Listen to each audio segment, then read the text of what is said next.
Maligayang araw sa inyong lahat. Saan man kayo naroroon sa mundo, Pasko na naman!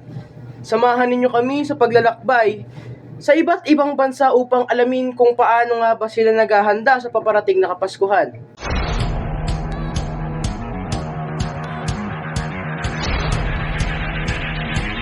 Sa Pilipinas, nagsisimula na naman ang Bear Months, hudyat ng palapit na ang Pasko. September pa lamang ay naririnig na ang mga awiting pamasko sa kanya-kanyang mga bahay, radyo at malls.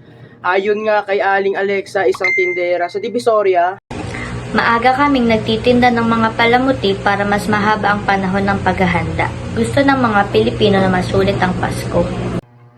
tunay ngang makikita na natin at mararamdaman na natin ang tunay na presensya ng Kapaskuhan.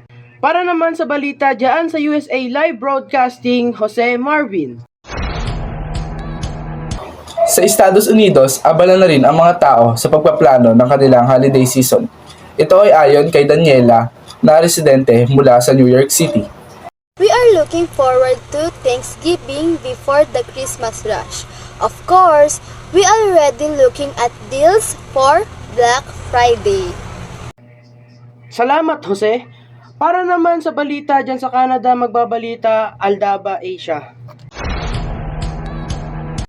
Magandang araw sa inyong lahat. Ako po si Asia Sophia Aldaba na nagbabalita sa inyo na sa Canada ay ramdam na naman ang lamig ng panahon. Kaya naman abala na ang lahat sa paghahanda para sa winter holidays. Sabi ni Aya Gale mula sa Toronto. Plan a family vacation at the ski resort so that the kids can have fun skiing. Bubukas na rin ang mga tindahan ng mga pamasko at pagkain pangkapaskuhan. Muli, ako si Asia Sophia Aldaba, nagbabalita 24 oras. Maraming salamat, Asia Aldaba. Live mula sa England, narito ngayon si Sabrina Melo Santos. Samantala, sa England ay naghahanda na rin ang mga tao para sa kanilang tradition Christmas. Ayon kay Stephanie, isang residente sa London. For family and friends to come together.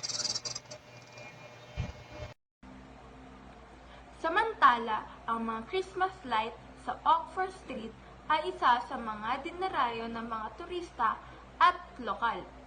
Balik sa'yo, Vince. Maraming salamat, Sabrina Melo Santos.